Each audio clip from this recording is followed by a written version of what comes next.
안녕하세요. YG프로토 지영입니다. 오늘도 제대로 된 정보를 전달해드리러 왔습니다. 이번 영상에서는 K리그를 분석해봤습니다. 경기 분석에 앞서서 국내 최대 정보 공유방을 무료로 초대해드리고 있습니다. 자세한 내용은 고정 댓글을 참고해주시면 감사하겠습니다. 첫 번째 경기는 9월 4일 13시 30분에 시작하는 부산과 대전의 경기입니다. 우선 부산 아이파크는 직전 라운드 아산 전서 2대3으로 패하며 리그 3연패 부진에 빠졌습니다. 최근 리그 9경기서 단 1승에 그쳤습니다. 분위기 반전이 쉽지 않은 상황입니다. 승점 확보는 다소 난도 높은 과제입니다. 무너지는 수비가 부진의 주요인입니다. 지난 리그 5경기 무승 기간 도합 14실점을 내줬다. 멀티 실점 이상 허용이 4경기나 됩니다. 올 시즌 리그 26경기 43실점으로 압도적인 리그 최다 실점 1위 팀입니다. 수비진 기복이 심한 데다 앞선의 압박이 전혀 이뤄지지 않습니다. 부상 복귀한 발렌티노스가 분전하지만 혼자선 힘이 붙입니다. 다양한 위기를 예상합니다. 멀티 실점 이상의 대량 실점을 염두에 둬야 합니다.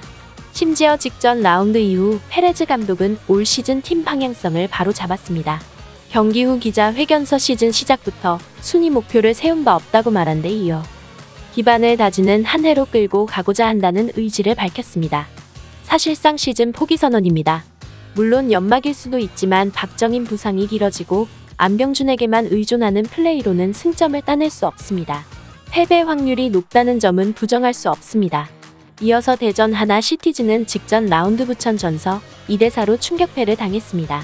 리그 6경기 무패 행진이 깨진 것이 아쉽습니다.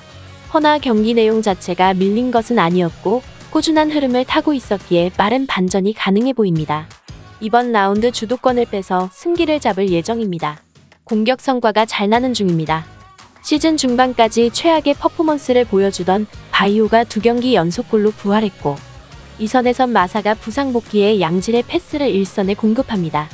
측면 조합의 기민한 움직임까지 선결됐습니다.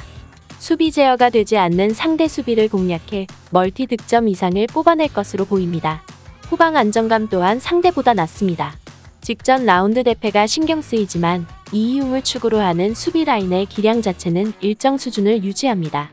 또한 3선 라인의 압박 적절히 이뤄집니다. 많아야 1실점 허용에 그칠 것으로 예상합니다. 최근 흐름이 보다 좋은 대전이 상대를 몰아칠 준비를 마쳤습니다. 직전 라운드 대패가 신경 쓰이지만 공격력 자체는 꾸준히 이어졌습니다. 상대에 비해 수비 대처가 낮다는 점이 상당히 고무적입니다. 부산은 끝없는 부진으로 저항 의지를 잃었습니다. 득점 성과 이상의 실점을 내주며 무너질 것이 자명합니다. 대전의 승리 또는 2.5점 기준 오버를 예상하는 쪽이 옳습니다. 두 번째 경기는 9월 4일 16시에 시작하는 충남과 안양의 경기입니다. 우선 충남 아산은 직전 라운드 부산 전서 3대2 승리를 거두며 5위로 올라섰습니다. 시즌 중반까지 9에서 10위를 경쟁했는데 지난 리그 8경기서 6승 2패를 거머쥐며 가파른 상승세를 탔습니다. 흐름 싸움서 상대에 밀리지 않습니다. 선전을 기대해 볼 만합니다. 공격 성과가 잘 나는 중입니다. 라인을 내려 상대 공세를 무위로 돌리고 측면 자원을 활용해 한방 싸움 접근으로 상대를 무너뜨립니다. 현재 공격진 부상자가 없어 100% 전력 활용이 가능하다. 1득점 생산은 어려운 과제가 아닙니다. 변수는 사령탑 부재입니다. 지난 라운드 지나치게 흥분한 나머지 평정심을 잃고 상대 벤치를 향해 거친 언행을 했습니다. 이번 라운드 벤치에 앉을 수 없습니다. 물론 이번 경기를 치르는데 전력의 큰 약점으로 작용하진 않습니다. 그러나 박동혁 감독은 상대 플레이 패턴을 읽고 즉각적으로 전술을 변화하거나 교체 카드를 던지는 경향이 강한데 이것에 있어 잡음이 분명합니다. 승점 확보에 있어 예상 외로 큰 변수로 작용할 가능성을 간과하기 힘듭니다. 이어서 FC 안양은 직전 라운드 안산 전서 1대1 무승부를 거뒀습니다.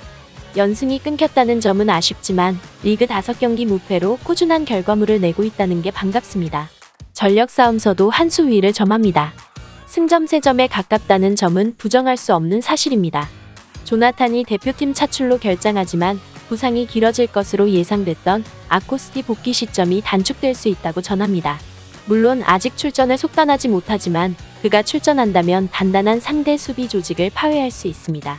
대체 자원인 하남 또한 탄탄한 체격을 앞세워 버티는 플레이를 지속합니다. 이들의 시너지가 그라운드에 묻어나온다는 가정하 멀티 득점 생산 이상을 꾀할 만합니다. 수비 역시 탄탄합니다. 닐손 주니어가 여전히 벽을 세워주고 있고 최근엔 포백을 사용하는 빈도를 높이며 3백과 혼용이 가능하게 했습니다.